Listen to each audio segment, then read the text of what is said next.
ಎಷ್ಟು ಕಾಡುತ್ತಿರುವಿ ನೀ ನನ್ನ ಬಾಳಿ. ತನ್ನ ಚಿಕ್ಕಪ್ಪನಿಂದಲೇ ಸ್ವರ್ಗಕ್ಕೆ ದಾರಿ ಮಾಡಿಸಿಕೊಂಡ ನನ್ನ ಈ ಮುದ್ದು ಕಂದರನ್ನು ಆಸ್ಪತ್ರೆಗೆ ಸೇರಿಸಬೇಕೆಂದರೆ ಕೈಯಲ್ಲಿ ಒಂದು ಕಾಸು ಕೂಡ ಇಲ್ಲ. ಹೇಗೆ ಸಹಿಸಿಕೊಳ್ಳಲಿ ಪರಮಾತ್ಮ ಇದೆಲ್ಲವನ್ನು?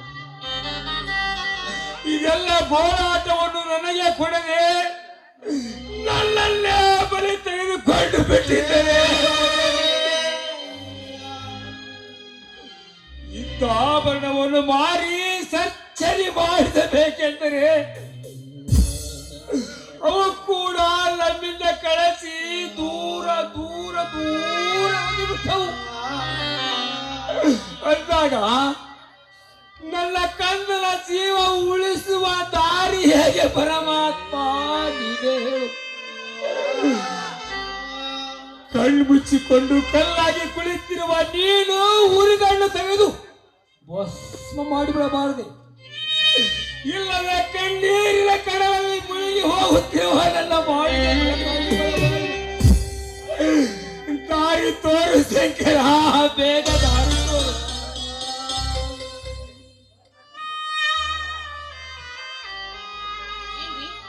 ನನ್ನ ಮೈನ ಶಂಕರ ಬಂದನೇನ್ರಿ? ಸೇವಂತಿ, ಪ್ರಾಣಕ್ಕೆ ಪ್ರಾಣವಾಗಿ ಜೋಪಾನ ಮಾಡಿದ ನಿನ್ನ ಮೈದಿನ ಇವತ್ತು ನನಗೆ ನಗುವಲಾರದ ಬಹುಮಾನವನ್ನೇ ಕೊಟ್ಟಿದ್ದಾನೆ. ಸೇವಂತಿ ಕೊಟ್ಟಿದ್ದಾನೆ. ಏನ್ರಿ, ಏನ್ ಹೇಳ್ತಾ ಇದ್ದೀರಾ? ಡಾಕ್ಟರ್ ಏನ್ ಹೇಳಿದ್ರು? ನನ್ನ ಕುಮಾರನಿಗೆ ಏನಾಯ್ತು ಅಂತ ಹೇಳಿದ್ರಿ? ಸೇವಂತಿ, ಕುಮಾರ ಎಲ್ಲಿ? ನೋಡಿ, ಅವನು ಬೆಳಗ್ಗೆಯಿಂದ ಹಾಗೆ ಮಲಗಿದ್ದಾನೆ. ಹಾಲನ್ನ ಸಹಿತ ಕೊಡುದಿಲ್ಲ. ಯಾಕೋ ಇದನ್ನೆಲ್ಲ ನೋಡ್ತಾ ಇದ್ರೆ ನನಗೆ ತುಂಬಾ ಭಯವಾಗ್ತಾ ಇದೆ ರೀ. ಸೇವಂತಿ, ವಿಧಿಯ ಆಟದ ಮುಂದೆ ಎಲ್ಲವೂ ಶೂನ್ಯ. ನಾವಿಬ್ಬರು ಯಾವ ತಪ್ಪು ಮಾಡದೇ ಇದ್ದರೂ ನಮಗೇಕೆ ಈ ಸಂಕಷ್ಟ? ಕಂಡಿರುವ ಕನಸಿಗೂ ನಡೆಯುತ್ತಿರುವ ದಾರಿಗೂ ಸಂಬಂಧವೇ ಇಲ್ಲ. ನಮ್ಮ ಅಣ್ಣ ಬೇಯಿಸಿಕೊಳ್ಳಲು ಪರರ ಕಣ್ಣೀರನ್ನು ಪಕ್ಷಬಾರದು. ನೀವು ಬಸವಣ್ಣನವರ ವಚನವನ್ನ ಕೇಳಿಲ್ಲವೇನ್ರಿ? ಬಂದದ್ದು ಬರಲಿ, ಆ ಭಗವಂತನ ದಯೆ ಬಂದಿರಲಿ ಅಂತ. ನೋಡಿ, ನಮ್ಮ ಜೀವನದಲ್ಲಿ ಅದೇನೇ ಬಂದ್ರೂ ಕೂಡ ನಾವು ಅದನ್ನೆಲ್ಲ ಅನುಭವಿಸಲೇಬೇಕಲ್ಲಿ. ಕಂಡಿರುವ ಕನಸಿಗೂ ನಡೆಯುತ್ತಿರುವ ದಾರಿಗೂ ಸಂಬಂಧವೇ ಇಲ್ಲ. ನಮ್ಮ ಅಣ್ಣ ಬೇಯಿಸಿಕೊಳ್ಳಲು ಪರರ ಕಣ್ಣೀರನ್ನು ಪೇಕ್ಷಬಾರದು. ಆದರೆ ಇಂದಿನ ಯುಗದಲ್ಲಿ ಹಣದ ಅಹಂಕಾರದಲ್ಲಿ ಬೆಳೆಯುವರ ಉಸಿರಾಗಿ ಬಿಟ್ಟಿದೆ.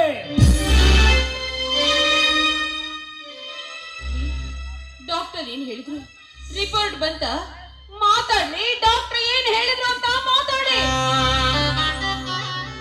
ಸೇವಕಿ, ನಮ್ಮ ಕಣ್ಣ ಕುಮಾರನ ತೆರೆಗೆ ಪೆಟ್ಟು ಬಿದ್ದಿದ್ದರಿಂದ ತಲೆಯಲ್ಲಿ ರಕ್ತ ಹೆಪ್ಪುಗಟ್ಟಿದೆ ಅಂತೆ. ಅದನ್ನು ತೆಗೆಯಲು ಆಪರೇಷನ್ ಮಾಡಿಸಬೇಕೆಂದು ಹೇಳಿದರು. ಏನು ಹೇಳ್ತಾ ಇದ್ದೀರಾ? ನನ್ನ ಕದ್ದ, ನನ್ನ ಕದ್ದ. ಇಲ್ಲ ರೀ, ಇಲ್ಲ ಕುಮಾರ.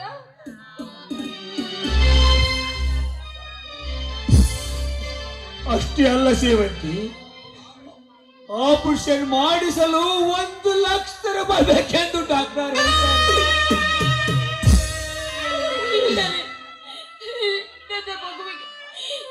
ನನ್ನ ಮಗುವಿಗೆ ಏನಾದ್ರೂ ಆದ್ರೆ ಖಂಡಿತವಾಗಿಯೂ ನಾನು ಬದುಕೋದಿಲ್ಲ ರೀ, ನಾನು ಬದುಕೋದಿಲ್ಲ. ನನಗೆ ನನ್ನ ಮಗು ಬೇಕು ರೀ, ನನಗೆ ನನ್ನ ಮಗು. ಸೇವತಿ, ಬೆಳೆ ಹಾನಿಯ ಪರಿಹಾರದ ಬರಬೇಕಿದ್ದ ಹಣವನ್ನು ಸಹ ನನ್ನ ತಮ್ಮ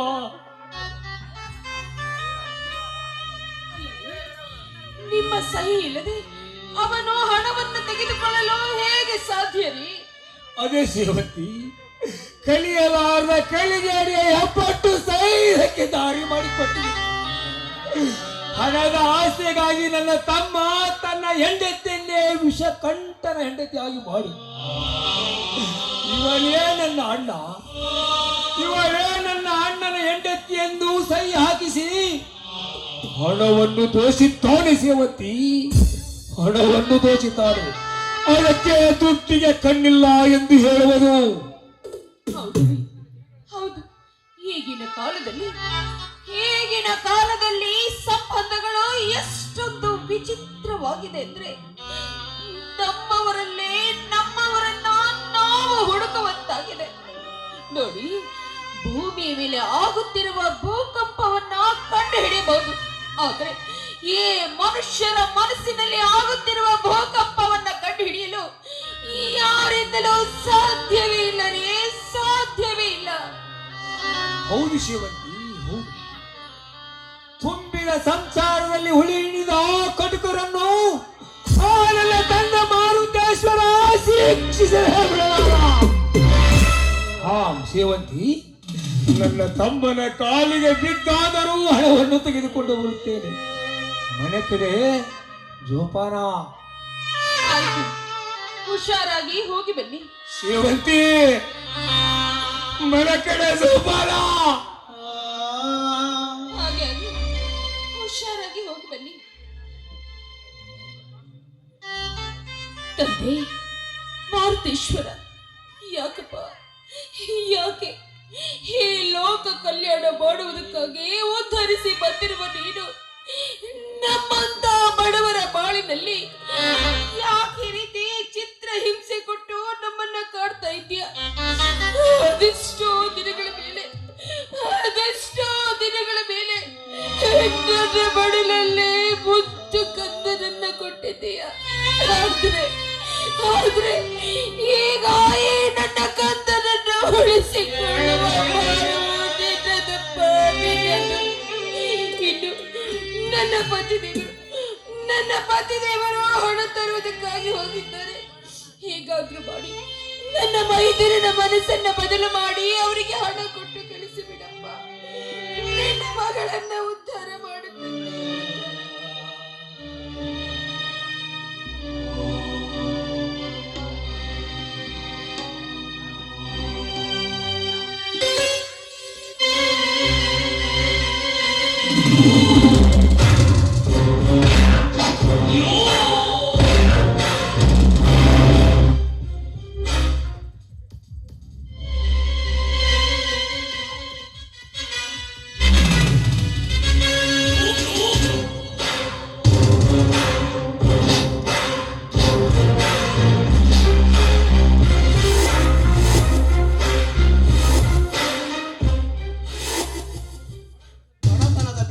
ಬೆಳೆದ ಬಂಗಾರ ಜಿಂಕೆ ಈ ಬಡ ಶಿವಣ್ಣನ ಹೆಂಡತಿ ಸೇವಂತಿ. ಈ ಸೇವಂತಿಗೆ ಹಣದ ಆಸೆ ತೋರಿಸಿ ಇವಳನ್ನು ಪಡೆಯಲೇಬೇಕು.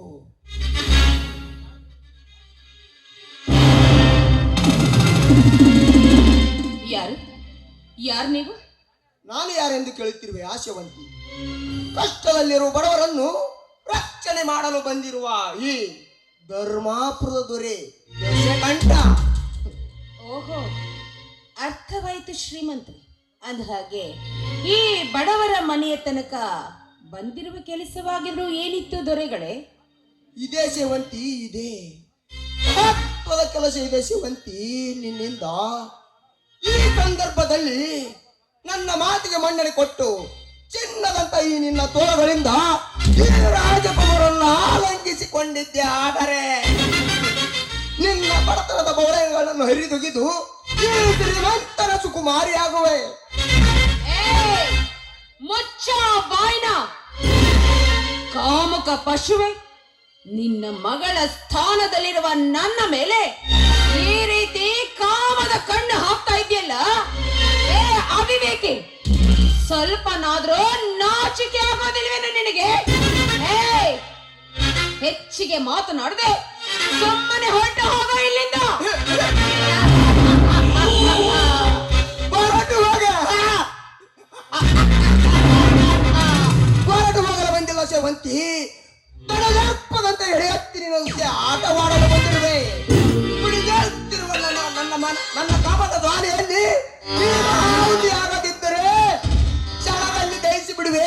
ಸೇಡೆಂಬ ಅಗ್ನಿಯಲ್ಲಿ. ಏಯ್ ಕಾಮುಕ, ನನ್ನ ಮೈದುನನಿಗೆ ನಿನ್ನ ಮಗಳನ್ನ ಮದುವೆ ಮಾಡಿ ಕೊಟ್ಟಿದ್ಯಾ ಅಂದ ಮೇಲೆ ನಾನು ನಿನಗೇನಾಗಬೇಕು ಅಂತ ಚೆನ್ನಾಗಿ ಅರ್ಥ ಮಾಡ್ಕೊಳ್ಳೋ. ಅದು ಅಲ್ಲದೆ ಮಗಳಂತಿರುವ ನನ್ನ ಮೇಲೆ ಈ ರೀತಿ ಕಾಮದ ಕಣ್ಣು ಹಾಕ್ತಾ ಇದೆಯಲ್ಲ, ನಿನ್ನ ಬುದ್ಧಿ ಅದೆಂತ ನಾಯಿ ನರಿಗಿಂತ ಕೀಳಾಗಿ ಹೋಗಿದೆಯೋ. ಸೇವಂತಿ, ನೀನು ನನಗೆ ನಾಯಿ ಎಂದರೂ ಸರಿ, ನರಿ ಎಂದರೂ ಸರಿ. ನಿನ್ನ ಅಂದ ಚಂದ ನೋಡಿ ನಿನ್ನನ್ನೇ ಮದುವೆ ಆಗಬೇಕೆಂದುಕೊಂಡಿದ್ದೆ. ಆದರೆ ಆ ಬಡ ಶಿವಣ್ಣ ನಿನಗೇನು ಮೋಡಿ ಮಾಡಿದನೇ ಗೊತ್ತಿಲ್ಲ. ನೀನು ಅವನಿಂದಲೇ ಓಡಿ ಹೋದೆ. ಬಾಯೇ ಬೇಗ ಹಿಡಿದು ಮಾತನಾಡು. ನಾನೇನು ಅವರ ಹಿಂದೆ ಓಡಿ ಹೋಗಿಲ್ಲ ಕಣೋ. ನಾವಿಬ್ಬರು ಒಬ್ಬರನ್ನೊಬ್ಬರು ಮನಸಾರೆ ಮೆಚ್ಚಿ ಮದುವೆಯಾಗಿದ್ದೇವೆ. ಅದು ನಿನ್ನಂತವನಿಗೆ ಹೇಗೆ ತಿಳಿಯಬೇಕು? ಗೋರಿಗೆ ಹೋಗುವ ವಯಸ್ಸಾದ್ರೂ ಮಾನ ಮರ್ಯಾದೆ ಬಿಟ್ಟು ಮಾತನಾಡ್ತಾ ಇದೆಯಲ್ಲ, ನಿನ್ನಂತವನ ಜೊತೆ ಏನು ಮಾತು? ಸುಮ್ಮನೆ ಹೊರಟು ಹೋಗ ಇಲ್ಲಿಂದ. ಸೇವಂತಿ, ಸೇವಂತಿ, ನಿನ್ನ ವಿಷಯದಲ್ಲಿ ನಾನು 3 ಬಿಟ್ಟು ನಿಂತಿದ್ದೇನೆ. ಉಳಿಸೆ ಮರ ಮುಪ್ಪಾದರೂ ಅದರ ಉಳಿ ಮುಪ್ಪೆ.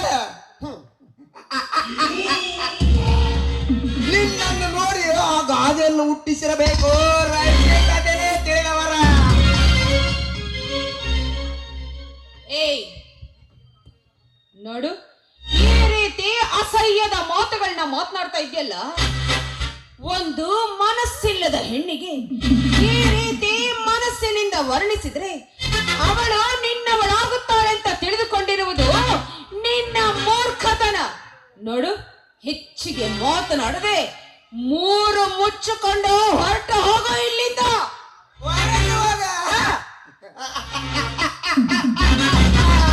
ಹೊರಟು ಹೋಗಲು ಬಂದಿಲ್ಲ ಸೇವಂತಿ.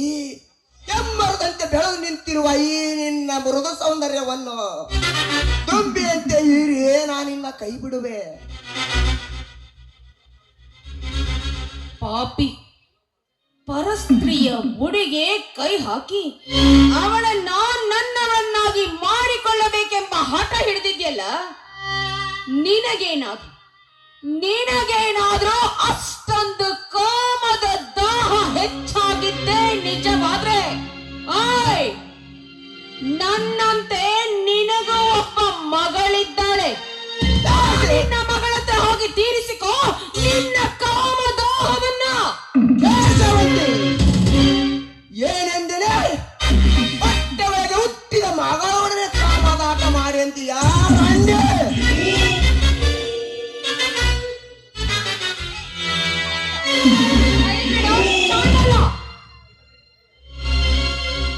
ಬಿಡಬೇಕೆಂದು ಹಿಡಿದಿಲ್ಲ ನಿನ್ನ ಕೈಯನ್ನು. ಅಡಿಯಿಂದ ಮುಡಿವರೆಗೂ ರಕ್ತದಂತೆ ಶೋಭಿಸುತ್ತಿರುವ ಈ ನಿನ್ನ ಮೃದು ಸೌಂದರ್ಯವನ್ನು ತುಂಬಿಯಂತೆ ಹೀರಿಯೇ ನಾನಿನ್ನ ಕೈ ಬಿಡುವೆ. ಬೇಡ ಶ್ರೀಮಂತ್ರಿ, ನೋಡಿ, ನಿಮಗೆ ನಾನು ಕೈ ಮುಗಿದು ಕೇಳ್ಕೊಳ್ತಾ ಇದ್ದೀನಿ. ದಯವಿಟ್ಟು ನನ್ನ ಮನೆತನದ ಮರ್ಯಾದೆಯನ್ನ ಮಣ್ಣು ಪಾಲು ಮಾಡಿ.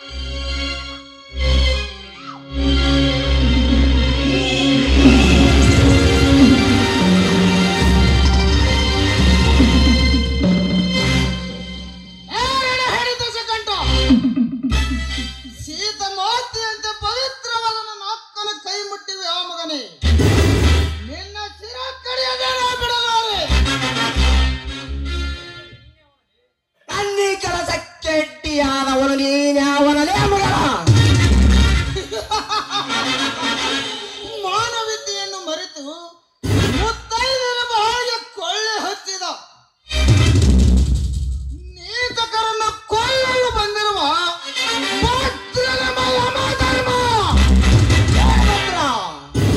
ನನ್ನ ಮೇಲೆ ಕೈ ಮಾಡುವಷ್ಟು ಸೊಕ್ಕವಂತೇನಲೇ ಮಗನ ನಿನಗ? ನಿನ್ನ ಮೇಲೆ ಅಷ್ಟೇ ಏಕೆ, ನಿಮ್ಮಂತ ಏಕೆ ಕೆಲಸ ಮಾಡುವ ಜಂತುಗಳ ದೇಹವನ್ನು ನೆಟ್ಟಿರುತ್ತಾರೆ.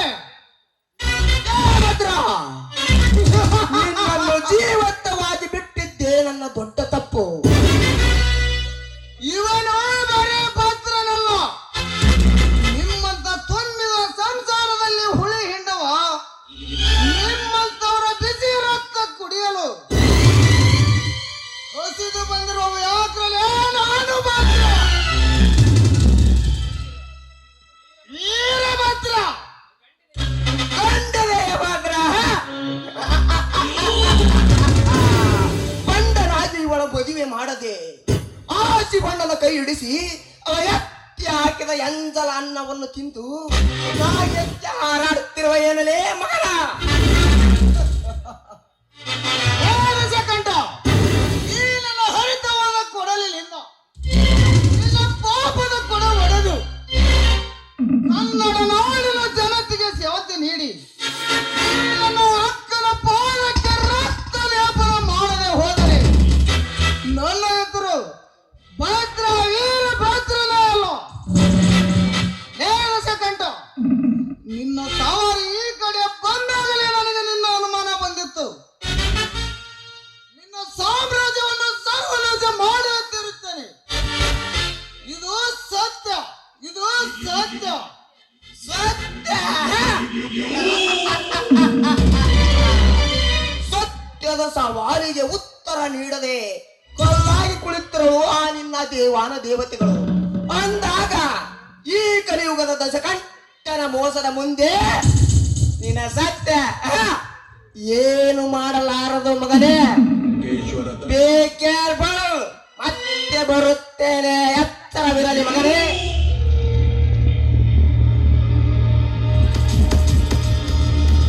ಹೋಗಿ ಹೋಗಿ ಅಕ್ಕ, ಏನಿದು ನಿನ್ನ ಅವಸ್ಥೆ? ಮನೆಯಲ್ಲಿ ಮಾಮ ಇಲ್ಲವೇ? ನನ್ನನ್ನು ಕ್ಷಮಿಸಿ ಬಿಡ, ಕಾಣ ಇನ್ನು ಬರುತ್ತೇನೆ. ನೋಡಪ್ಪ, ನೀನಿಲ್ಲದೆ ಈ ಭದ್ರ ಕೋಟೆಯಲ್ಲಿ ಅದೇನೇನೋ ನಡೆದೋಯ್ತು. ನೋಡಪ್ಪ, ಆದದ್ದೆಲ್ಲ ಒಂದು ವಿಷಯಗಳಿದೆ. ಈಗ ನೀನು ಬಂದಿಯಲ್ಲ, ನಮಗಷ್ಟೇ ಸಾಕು. ನೋಡು, ನಿನ್ನ ಮಾವನವರು ಮೈದನ ಶಂಕರನ ಹತ್ರ ಹಣ ತರ್ತೀನಿ ಅಂತ ಹೋಗಿದ್ದಾರಪ್ಪ. ಯಾಕಕ್ಕ ಶಂಕರನಲ್ಲಿ ಕೈ ಒಟ್ಟುವ ಆ ಸ್ಥಿತಿ ನಿಮಗೆ? ಹೇಳಕ್ಕ, ಹೇಳು. ತಮ್ಮ, ನೋಡಪ್ಪ, ಎಷ್ಟು ದಿನವಾಯ್ತು ನಿನಗೆ ನಾನು ಕೈ ತುತ್ತು ತಿನಿಸಿಲ್ಲ.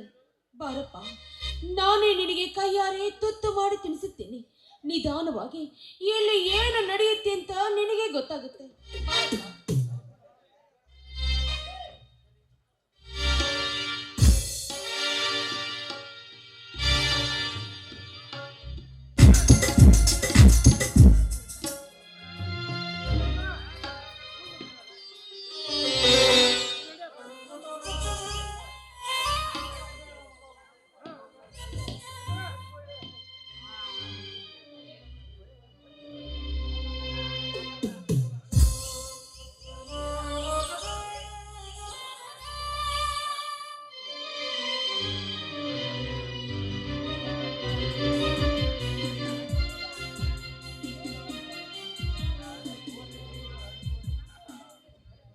ಏನು ರಾಯರು ಯಾವುದೋ ಸಂದೇಶವನ್ನು ಓದಿದಂತೆ ಕಾಣುತ್ತಿದೆಯಲ್ಲ? ಏನಿಲ್ಲ ಬಾ ಅಮೃತ, ಇದರಲ್ಲಿ ಒಂದು ಸುಂದರವಾದ ಕವನವಿತ್ತು, ಓದುತ್ತಾ ಕುಳಿತಿದ್ದೆ. ಅದೇನಂತ ನನಗೂ ಸ್ವಲ್ಪ ಹೇಳಬಾರ್ದೇನೋ?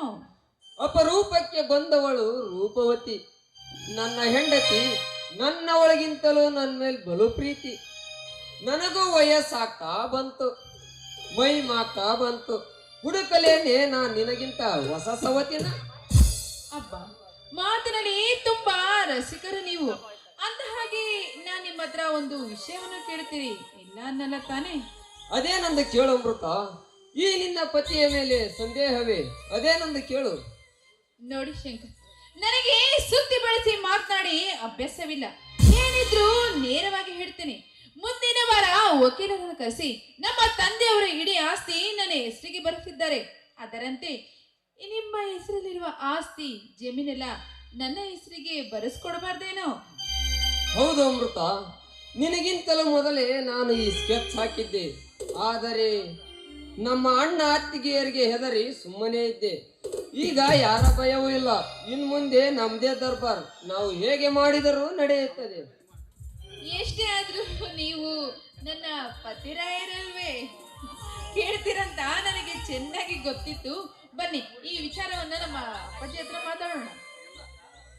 ಇಲ್ಲ ಅಮೃತ, ಇದೇ ಸಂತೋಷದ ಸಂಜೆಯಲ್ಲಿ ಚಂದ್ರನಂತಿರುವ ಈ ನಿನ್ನ ಸುಂದರವಾದ ಶರೀರವನ್ನು ನನಗೊಪ್ಪಿಸುತ್ತಾ ಸಾಗಿ ಬರಲಿ ಈ ಸುಮಧುರವಾದ ಗೀತೆ. ಅಯ್ಯೋ ಮಂಕೆ, ನಿನಗೆ ಒಪ್ಪಿಸಬೇಕಾದ್ದು ನನ್ನ ಶರೀರವಲ್ಲ ಕಣೋ ಗೂಬೆ, ಈ ನನ್ನ ಕೋಪ ಮಾತ್ರ. ಆಯ್ತು ಬನ್ನಿ, ನಿಮ್ಮ ಜೊತೆ ಹಾಡಿಕೊಳ್ಳುವುದು ಕುಪ್ಪಳಿಸುತ್ತೇನೆ, ಸರಿನಾ?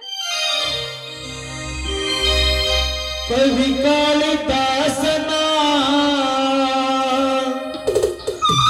ಹೋ ನನ್ನ ಶಾಕುಂತಲೆ, ಹೋ ನನ್ನ ಶಾಕುಂತಲೆ, ಬಾ ನನ್ನ ಶಾಕುಂತಲೆ, ಶಾಕುಂತಲೆ.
ತಮ್ಮ ಶಂಕರ,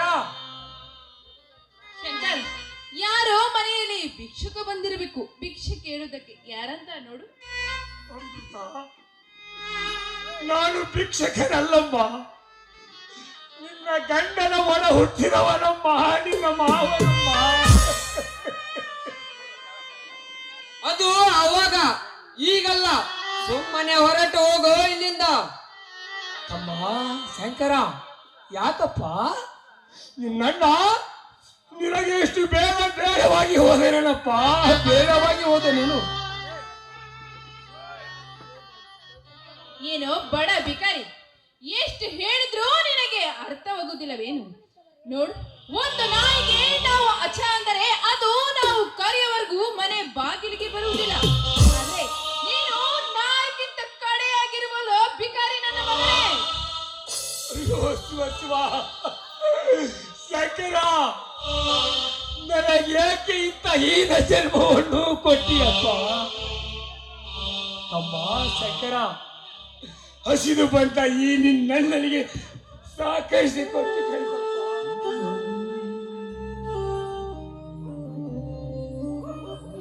ನೋಡು, ನಾಯಿಗೆ ಹಸಿವಾದರೆ ಅದು ಕಂಡವರ ಮನೆ ಬಾಗಿಲಿಗೆ ಹೋಗಿ ಹೊಟ್ಟೆ ತುಂಬಿಸ್ಕೊಡುತ್ತೆ. ಹಾಗಂತ ಯಾವಾಗ ನೋಡಿದರೂ ನಮ್ಮ ಮನೆ ಬಾಗಿಲಿಗೆ ಬಂದು ಬಿದ್ದು ಸಾಯ್ತಿರೇನು? ನೋಡು, ಒಂದು ನಿಮಿಷ ಕೂಡ ಈ ಮನೆಯಲ್ಲಿ ಇರುವುದು. ಶಂಕರ್, ಮೊದಲು ಕುತಿ ಕೈ ಹಾಕಿ ಹೊರತಳ್ಳಿ ನಾಯಿಯನ್ನು. ಅಮ್ಮ ಶಂಕರ, ನನ್ನನ್ನು ನಾಯಿಗೆ ಹೋಲಿಸಿದರೂ ಪರವಾಗಿಲ್ಲ. ನನ್ನ ಕಂದ ಕುಮಾರನಿಗೆ ಆಪರೇಷನ್ ಆಗಲು ತುಂಬಾ ಹಣದ ಅವಶ್ಯಕತೆ ಇದೆಯಪ್ಪ. ಕೊಟ್ಟು ಪುಣ್ಯ ಕಟ್ಟಿಕೊಳ್ಳಪ್ಪ. ನಿನಗೆ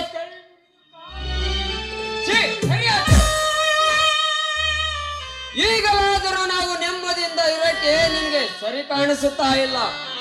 ನಮ್ಮ ನೆಮ್ಮದಿಯನ್ನ ಹಾಳು ಮಾಡಲು ಬಂದಿದೀಯಾ? ನೀನು ಇಲ್ಲಿಂದ ಸುಮ್ಮನೆ ಹೋದರೆ ಸರಿ, ಇಲ್ಲವಾದರೆ ನಾನೇ ನಿನ್ನನ್ನು ತಳ್ಳಬೇಕಾಗುತ್ತದೆ.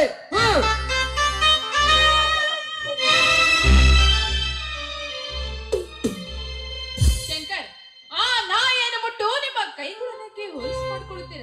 ನಡೀರಿ, ನಾವೇ ಇಲ್ಲಿಂದ ಹೋಗೋಣ.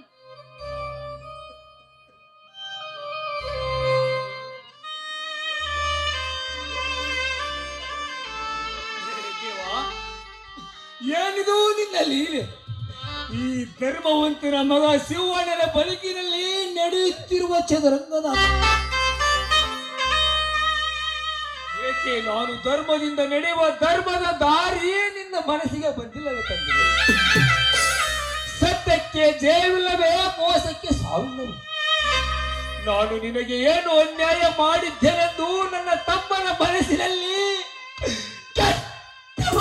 ಸೃಷ್ಟಿ ಮಾಡಿಸಿದೆ ತಂದೆ. ಕೆಟ್ಟ ಹುದ್ದೆಯನ್ನು ಸೃಷ್ಟಿ ಮಾಡಿಸಿ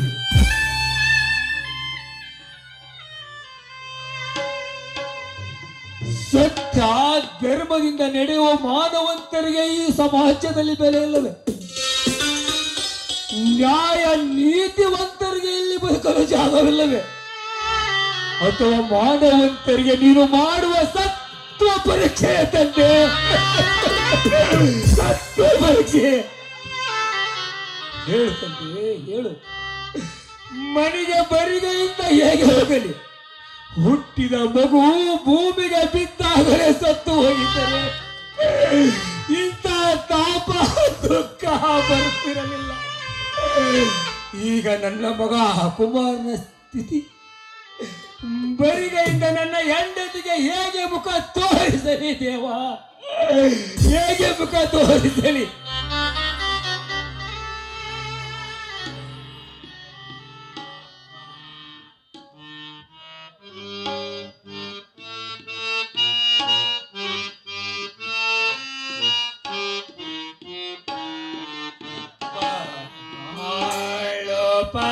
ಪರಮಾತ್ಮ ಪರಿಹರಿಸು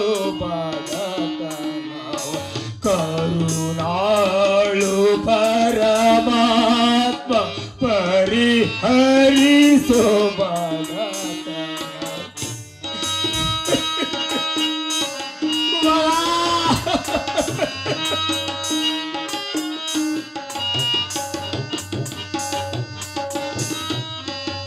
ಸೇವಂತಿ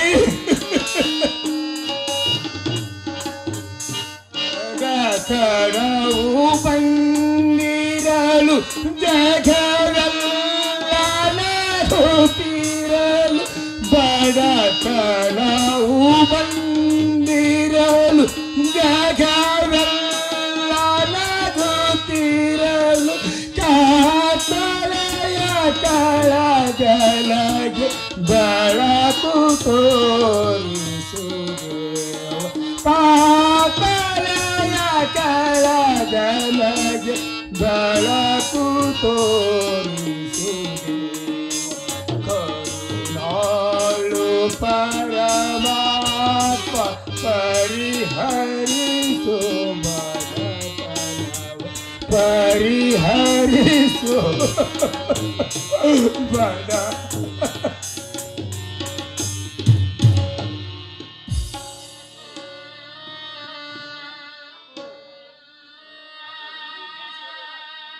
ಇಲ್ರಿ ಶಿವಣ್ಣರ ಯಾಕೆ ಇಷ್ಟು ದುಃಖದಿಂದ ಹೊಂಟಿರಿ?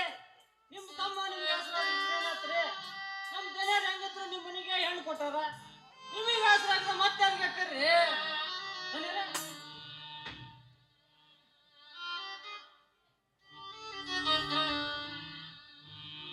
ಹೌದು ಶಿವಣ್ಣ, ನಮ್ಮ ಗುಮಾಸ್ತ ತಿಪ್ಪಶೆಟ್ಟಿ ಹೇಳುವುದು ನಿಜ. ನಾನು ನಮ್ಮ ಅಳಿಂದ್ರಿಗೆ ಆಸರಾಗದೆ ಬೇರೆ ಯಾರಿಗಾದರೇನು ಪ್ರಯೋಜನ?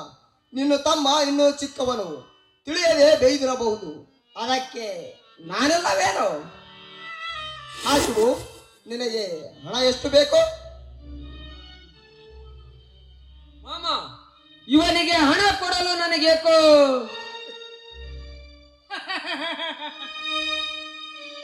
ಶಂಕರಪ್ಪರ ಹಿಂಗೆಲ್ಲ ಇಲ್ಲ ಅನ್ನಕ್ ಬರೋದಲ್ರಿ. ಕಷ್ಟದಾಗ ಒಬ್ರಿಗೊಬ್ರು ಆಗ್ಬೇಕ. ನಿಮಗೆ ನೀವಾಗದೆ ನಾನು ಮತ್ತೆ ಯಾರಕ್ಕಾರ್ರಿ?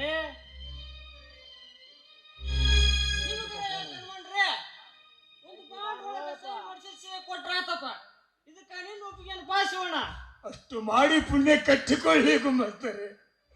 ಶಿವಣ್ಣ ಇಂಥ ಮಾತಾಡ್ತೀಪ್ಪ ಅಪ್ಪ, ತೀರ ನನಗೆ ಹುಡ್ತಾರ ಮಾಡ್ದಂಗ ಮಾಡ್ತೀಯಲ್ಲೋ. ಪುಣ್ಯಕ್ಕೆ ಇನ್ನೊಂದು ಹೆಸರು ನಮ್ಮ ದಸ್ಕಂಟಪ್ಪ ಸಾಪಾರ. ಏಣಿಯ ಮೊದಲ ಮೆಟ್ಟಿಲನ್ನು ತುಳಿಯುವಾಗ ವಿಶ್ವಾಸ ತುಂಬಿರಬೇಕು ಶಿವು. ಉಳಿದ ಮೆಟ್ಟಿಲುಗಳು ತಾವಾಗಿ ನಮ್ಮ ಅಡಿಯಲ್ಲಿರುತ್ತವೆ. ಹಾ ಶಿವು, ನಿನಗೆ ಹಣ ಎಷ್ಟು ಬೇಕು? ಶ್ರೀಮಂತರೇ, ಮಗುವಿನ ಚಿಕಿತ್ಸೆಗಾಗಿ 1 ಲಕ್ಷ ರೂಪಾಯಿ. ಅಷ್ಟೇ ಸಾಕಾ ಅಥವಾ ಇನ್ನೂ ಸ್ವಲ್ಪ ಬೇಕೆಂದರೆ ಕೇಳು, ಪರವಾಗಿಲ್ಲ.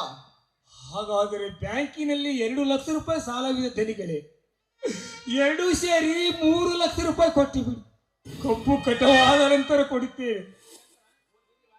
ಶಂಕರ, ಹೋಗಿ ಲಾಕರ್ನಲ್ಲಿರುವ ಹಣವನ್ನು ತೆಗೆದುಕೊಂಡು ಬಾ. ಆಯ್ತು ಮಾಮ. ಶೆಟ್ಟಿ, ನೀನು ಬಾಂಡ್ ಮೇಲೆ ಸಹಿ ತೆಗೆದುಕೋ. ಆಯ್ತು ದಿನರ ಶಿವಣ್ಣರ ಬರ್ರಿ, ಒಂದು ಸಹಿ ಮಾಡಿ ಬರ್ರಿ ಬಾಂಡ್ ಮೇಲೆ. ಪೆನ್ ನಾನು ಎಪ್ಪಟ್ಟಪ್ಪ. ಬಟ್ಟು ಕಾರ್ಬಾರಿಗಳೇ, ಓದ ಹೊತ್ತು ಬಿಟ್ಟು ಎಪ್ಪಟ್ಟು ನಮ್ಮ ಜೀವ ತಿಂತೀರಲ್ಲ ಮರ.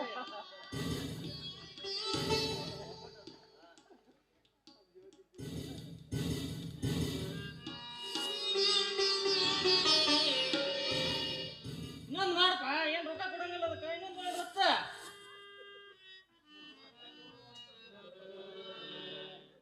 ಮಾಮ, ಇದರಲ್ಲಿ 1.5 ಲಕ್ಷ ರೂಪಾಯಿ ಮಾತ್ರ ಇದೆ, ತಗೊಳ್ಳಿ.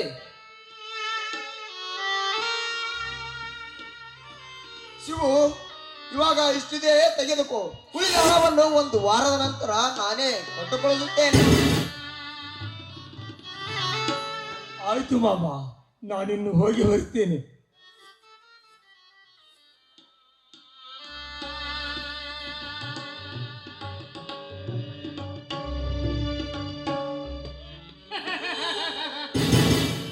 ಜನರ ಹಸುದ್ ಬಂದು ಈ ನಾಯಿಗೆ ಪೂರ್ತಿ ರೊಟ್ಟಿ ಹಾಕ್ದಂಗ ಮಾಡಿ ಅರ್ಧ ರೊಟ್ಟಿ ಕಳ್ಸಂಗ ಕೊಡ್ರಿ ಜನರ. ನಾವು ಕೊಟ್ಟೋಣ ಇವನ್ ಮಗನ ಆಸ್ಪತ್ರೆ ಖರ್ಚಿಗೂ ಸಲ ಬಂದ್ರಿ. ತಿಪ್ಪಶೆಟ್ಟಿ, ಇದು ಎಲ್ಲ ಮಾಡಿದ ನಾಟಕ ನಮ್ಮ ಶಂಕರನ ಸಲುವಾಗಿ ತಾನೆ. ಇನ್ನು ಮುಂದೆ ಎಲ್ಲ ಆಸ್ತಿ ನಮ್ಮ ಶಂಕರನದೇ. ಸಂತೋಷ ಮಾಮ. ಈ ನಿಮ್ಮ ಸಹಾಯಕ್ಕೆ ಸಂತೋಷದ ಸುದ್ದಿಯನ್ನು ನಿಮ್ಮ ಮಗಳಿಗೆ ಹೋಗಿ ತಿಳಿಸುತ್ತೇನೆ ಮಾಮ. ಜನರ ಬರ್ರಿ, ನಾವು ಹೋಗೋಣ. ಆ ವಿಸ್ಕಂಟಲ್ಲಿ ಹಾಳಾಗಿದ್ದಾನೆ ನೋಡ್ರಿ. ಇತ್ತು ನಮ್ಮ ಮನೆ ಕಡೆ ಕಡಿಮೆ ಮಾಡ್ಬಿಟ್ಟಾನ. ಶೆಟ್ಟಿ, ಆ ವಿಷಕಂಠ ಆ ಬಡಪಾಯಿ ಶಿವಣ್ಣನ ಕಬ್ಬಿನ ಪಡಕ್ಕೆ ಬೆಂಕಿ ಹಚ್ಚಲು ಹೋಗಿರಬಹುದು. ನಾನು ಹೇಳಿದ ಕೆಲಸವನ್ನು ತಪ್ಪದೆ ಮಾಡುವ ನಿಯತ್ತಿನ ನಾಯಕ. ಶೆಟ್ಟಿ, ಹೋಗೋಣ. ನಡ್ರಿ ಅಪ್ಪರ, ಒಳ್ಳೆ ಕೆಲಸನೇ ಇರ್ತಾವ. ಕಬ್ಬಿನ ಪಡಕ್ ಬೆಂಕಿ ಹಚ್ಚವ, ಕಣ್ಣು ಹಾಕದ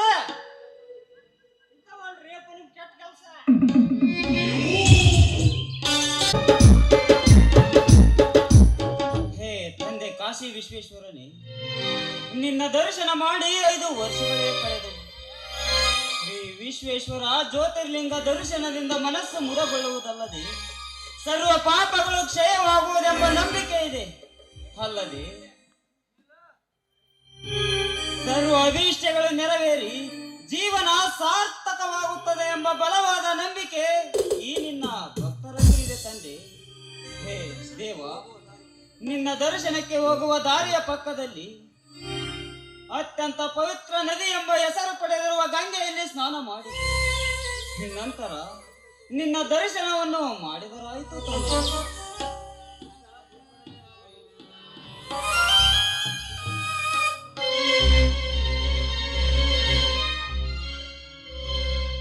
ಎಲೆ ವಿಧಿಯಾಟವೇ, ಈಗಲಾದರೂ ತೃಪ್ತಿ ಆದಿತೆ ಈ ನಿನ್ನ ಮನಕ್ಕೆ.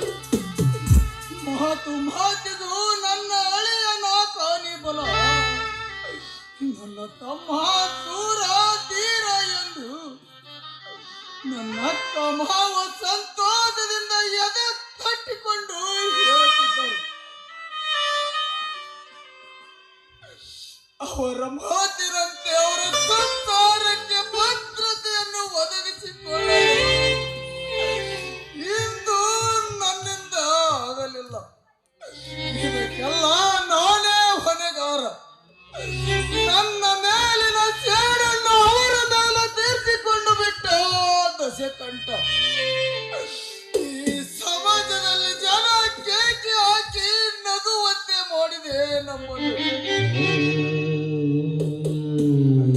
ನಾವು ಯಾವ ತಪ್ಪು ಮಾಡಿದೆನೆಂದು ನಮಗೆ ಹೇಳು ದೇವ, ಹೇಳು. ಭದ್ರ, ಏನಿದು ಆಕಾಶವಾಣಿ ಭದ್ರ, ನೀನೇ ಈ ರೀತಿ ದುಃಖಿಸುತ್ತಾ ನಿಂತು ಬಿಟ್ಟರೆ ಈ ಸಮಾಜದಲ್ಲಿ ಸಾಧ್ವಿ ಅಕ್ಕ ಶೂರತಮ್ಮ ಎಂದು ತಿಳಿಯುವುದು ಯಾವಾಗ? ನುಗ್ಗು, ಮುನ್ನುಗ್ಗು. ನಿನ್ನ ಜಯದ ಜಯಬೇರಿ ಬಾರಿಸುವವರೆಗೂ ಮುನ್ನುಗ್ಗು. ನಿನ್ನಿಂದಲೇ ನಿಮ್ಮ ಮಾವನವರ ಮನೆತನ ಧರ್ಮವಂತರ ಮನೆತನವಾಗಲಿ.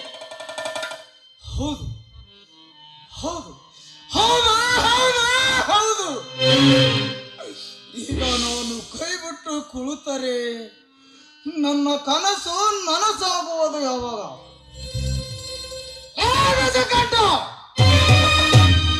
ತುಂಬಿದ ಮೋಸದ ಕೂಡ ನಂದ ಗೋಕಲಂತಿದ್ದ ಈ ತುಂಬಿದ ಸಂಸಾರದಲ್ಲಿ ಹುಳಿ ಹಿಂಡಿದೆ.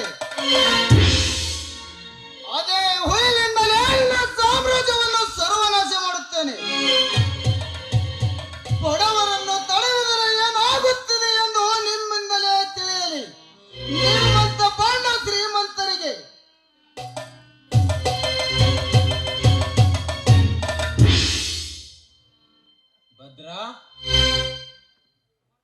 ಭದ್ರ, ಸಮಾಧಾನ ತೆಗೆದುಕೋ ಭದ್ರ, ಸಮಾಧಾನ ತೆಗೆದುಕೋ ಭದ್ರ. ಈ ಕಾಲಚಕ್ರ ಎಂಬುದು ಯಾವಾಗಲೂ ತಿರುಗುತ್ತಲೇ ಇರುತ್ತದೆ. ಇವತ್ತು ಕತ್ತಲು ಇದ್ದರೂ ನಾಳೆ ಬೆಳಕು ಖಚಿತ. ಕಾಲಚಕ್ರ ತಿರುಗುತ್ತಲೇ ಇರುತ್ತದೆ. ಕೆಲವೊಮ್ಮೆ ಅದರ ಕಾಲಲ್ಲಿ ಸಿಕ್ಕು ಹಲವಾರು ಕಷ್ಟಗಳನ್ನು ನೋವುಗಳು ಎದುರಿಸಬೇಕಾಗುತ್ತದೆ. ಬನ್ನಿ ವಕೀಲ ಸಾಹೇಬರೇ, ನೀನೇನು ಚಿಂತೆ ಮಾಡಬೇಡ ಭದ್ರ. ನಾನು ಕಲಿಯುವಾಗ ನನಗೆ ಬಹಳಷ್ಟು ಹಣದ ಸಹಾಯ ಮಾಡಿದ್ದೀಯ. ನಿನಗಾಗಿ ನಾನು ಎಷ್ಟೋ ಸಹಾಯ ಮಾಡಿದರೂ ಕಲಿತೆ. ನಾನು ಕೆಲಸ ಮಾಡಿ ಋಣಮುಕ್ತನಾಗಿ ಬಿಡುತ್ತೇನೆ, ಚಿಂತಿಸಬೇಡ. ಸಂತೋಷವಾಗುತ್ತದೆ ಕೃಷ್ಣ, ನಿನ್ನಂತ ಗೆಳೆಯನನ್ನು ಪಡೆದಿದ್ದಕ್ಕೆ. ಮುಂದಿನ ವಾರ ಎಲ್ಲವೂ ಸರಿ ಹೋಗುತ್ತೆ ಭದ್ರ. ಅದಕ್ಕೆ ನೀನೇನು ಚಿಂತಿಸಬೇಡ. ಸುಳ್ಳು ಎಷ್ಟೇ ಬಲಿಷ್ಠವಾಗಿದ್ದರೂ ಸತ್ಯ ಕೊನೆ ಜಯವಾಗುತ್ತದೆ. ಮಹಾಭಾರತವೇ ಇದ್ದೇವೆ ಸಾಕ್ಷಿ ಅಲ್ಲವೇ ಭದ್ರ? ಉದಾಹರಣೆ, ಕೌರವರು 101 ಮಂದಿ ಇದ್ದರು, ಪಾಂಡವರು ಕೇವಲ 5 ಮಂದಿ ಮಾತ್ರ. ಆದರೆ ಕೊನೆಯು ಸತ್ಯಕ್ಕೆ ಜಯವಾಗಲಿಲ್ಲವೇ ಭದ್ರ? ಅದಕ್ಕೆ ಚಿಂತಿಸಬೇಡ, ಧೈರ್ಯದಿಂದ ಇರೋ. ನಾನಿನ್ನು ಹೋಗಿ ಬರುತ್ತೇನೆ. ಹೋಗಿ ಬನ್ನಿ. ಹಣ ಇದ್ದವರ ಹಿಂದೆ ಜನ ಇದ್ದರೆ, ನಿಯತ್ತು ಇದ್ದವರ ಹಿಂದೆ ದೇವರು ಇರುತ್ತಾನೆ. ಕೃಷ್ಣ, ನಮ್ಮ ಸ್ನೇಹ ಹೀಗೆ ಮಧುರವಾಗಿ ಸದಾಕಾಲ ನಗುತ್ತಿರಲಿ. ಮರು ಜನ್ಮ ಹೊಂದಿದ್ದರೆ ಮತ್ತೆ ನಿನ್ನೊಂದಿಗೆ ದೇವರೇ, ಛೆ, ಸಮಯ ಬಹಳವಾಯ್ತು. ಆಸ್ಪತ್ರೆಗೆ ಹೋಗುವುದು ತಡವಾಯ್ತು.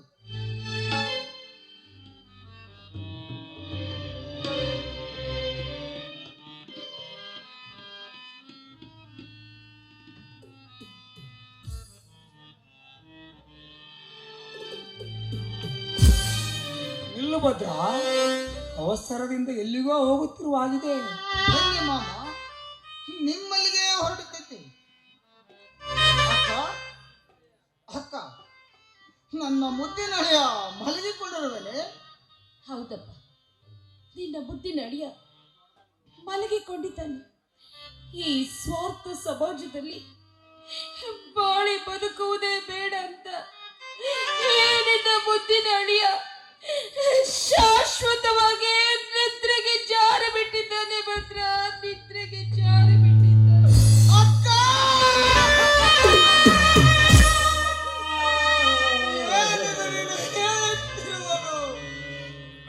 ಮಾಮ, ಕುಮಾರ. ಹೌದಪ್ಪ ಭದ್ರ, ಹೌದು. ನಮ್ಮ ಕುಮಾರ ನಮ್ಮೆಲ್ಲರನ್ನು ಬಿಟ್ಟು ಬಾರ ಲೋಕಕ್ಕೆ ಹೋದನಪ್ಪ, ಹೋದ.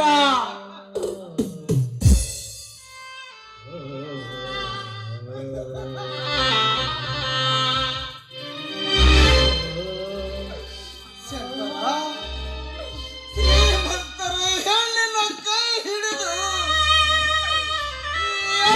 ಕಂದ ಮನಸ್ಸಾಗ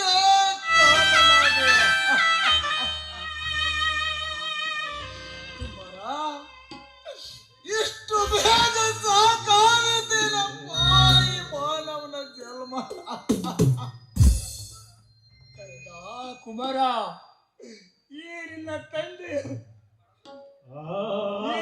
ತಂದೆ ಬಡತನದ ಕಣ್ಣೀರಿನಲ್ಲಿ ಕೈ ತೊಳೆಯುವ ಬದಲು ಈ ಬಡವನಿಂದ ದೂರವಾಗಲು ಮನುಕುಲದಿಂದಲೇ ಮುಕ್ತಿಯನ್ನು ಪಡೆದ.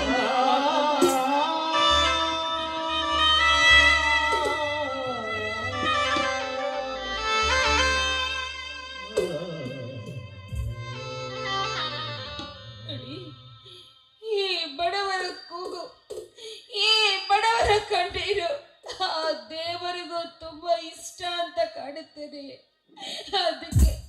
ಅದಕ್ಕೆ ಮೇಲಿಂದ ಮೇಲೆ ರೀತಿ ಕಷ್ಟ.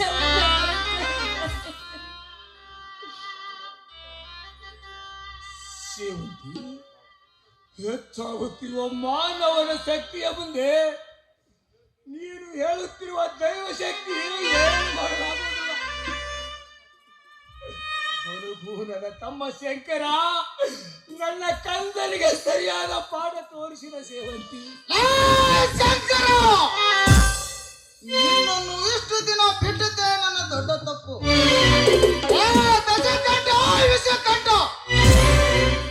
ನೀವು ನಿಮ್ಮ ತಾಯಿಯ ಗರ್ಭದಲ್ಲಿ ಅಡಿಗೆ ಕುಳಿತರು, ನಿಮ್ಮನ್ನು ಬಿಡಲಾರೆ.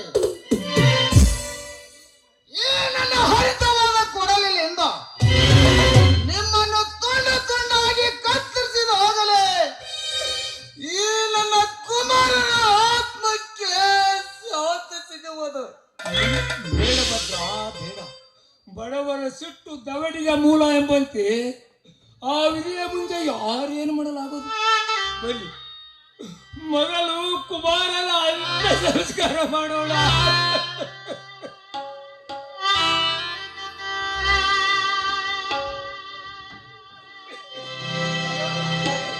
ನಗುತ್ತೈತೆ ದೈವ ಅಲ್ಲಿ, ಅಳುತ್ತೈತೆ ಜೀವ ಇಲ್ಲಿ.